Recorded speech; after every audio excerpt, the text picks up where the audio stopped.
உறுப்பினர் ஸ்டாலின் குமார். மாண்புமிகு பேரவைத் தலைவர்களே, என்னுடைய துறையூர் தொகுதியில் அம்மாப்பட்டி, காளிப்பட்டி, சிங்களாந்தபுரம், ஈச்சம்பட்டி, பெத்துப்பட்டி, மருக்கலாம்பட்டி, நல்லியம்பட்டி, தவிட்டுப்பட்டி, கட்டணாம்பட்டி, ஆதனூர், கீரிப்பட்டி, பொன்னப்பளம்பட்டி, வேலாயுதம்பாளையம், ஐயம்பாளையம், குருவம்பட்டி, வீரமச்சாம்பட்டி, சொக்கநாதபுரம், காவேரிப்பட்டி, நாகநாயக்கம்பட்டி, பூனாச்சி, கரட்டூர், கருப்பம்பட்டி, ஒட்டம்பட்டி, ஒட்டம்பட்டி புதூர், பஸ் ஸ்டாண்ட்ல இந்த கண்டக்டர் சொல்லுவாங்க, வெங்கடேசபுரம், கலியாமுடையான்பட்டி, சேலப்பள்ளூர் புதூர், மெய்யம்பட்டி, வைகரை, கங்காணிப்பட்டி, கொட்டையூர், கொல்லப்பட்டி, திருமணூர், எஸ்என் புதூர், கட்டப்பள்ளி, பாலகிருஷ்ணம்பட்டி, காஞ்சேரிமலை, காஞ்சேரிமலை புதூர் ஆகிய பகுதிகளுக்கு பெண்கள் பொருளாதாரத்தை வளர்ச்சி பெறவும் அவர்கள் வாழ்வு ஒளியேற்றவும் மாண்புமிகு முதலமைச்சர் அவர்கள் கொண்டு வந்த மகத்தான திட்டம் விடியல் பயண திட்டம்.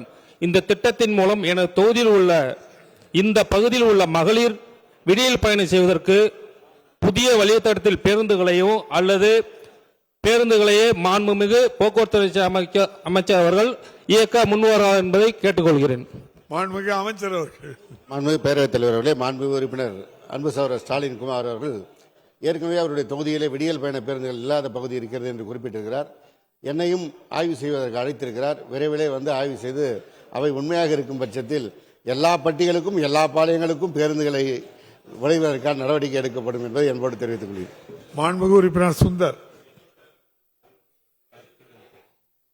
மாண்புமிகு பேரவைத் தலைவர் அவர்களே, நம்முடைய மாண்புமிகு முதல்வர்கள் வழங்கியிருக்கின்ற அந்த விடியல் பயணம் மகளிரிடையே பரவலான வரவேற்பை பெற்றிருக்கின்றது. எனவே மேலும் அந்த திட்டம் அனைத்து கிராமங்களையும் சென்றடைகின்ற வகையில் ஒவ்வொரு சட்டமன்ற உறுப்பினருக்கும் 2 வழித்தடங்களை இந்த அரசு வழங்குமா என்பதை நான் மாண்புமிகு போக்குவரத்துறை அமைச்சர் அவரிடம் கேட்டுக்கிறேன். மாண்புமிகு அமைச்சர் அவர்கள்.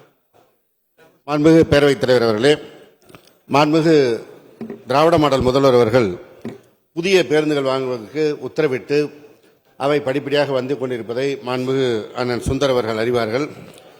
கடந்த 2 ஆண்டுகள் நிதி ஆண்டுகளில் வழங்கப்பட்ட 2000 பேருந்துகள் ஏற்கனவே புழக்கத்திற்கு வந்துவிட்டது. தற்போது வரை 3300 பேருந்துகள் புழக்கத்திற்கு வந்திருக்கிறது. இந்த பேருந்துகள் எல்லாம் 15 ஆண்டுகள் 14 ஆண்டுகளாக இயக்கப்படுகின்ற பழைய பேருந்துகளை மாற்றி புதிய பேருந்துகளாக விடுவதற்காக பயன்படுத்தப்பட்டு வருகிறது. அந்த பழைய பேருந்துகள் புதிய பேருந்துகளாக மாற்றப்பட்ட பிறகு மாண்புமிகு உறுப்பினருடைய கோரிக்கை ஏற்றுக்கொள்ளப்படும். ஏற்கனவே சுந்தர் அவருடைய தொகுதிக்கு உத்தரமேரூருக்கு ஒரு புதிய மொபசல் வழித்தடம் வழங்கப்பட்டிருக்கிறது. புதிய நகர வழித்தடம் வழங்குவதற்கு நிச்சயமாக நடவடிக்கை எடுக்கப்படும். அவர் பஸ்ஸே 2 பஸ் எனக்கு தருவீங்களான்னு விலை கேட்ட மாதிரி தெரிஞ்சு.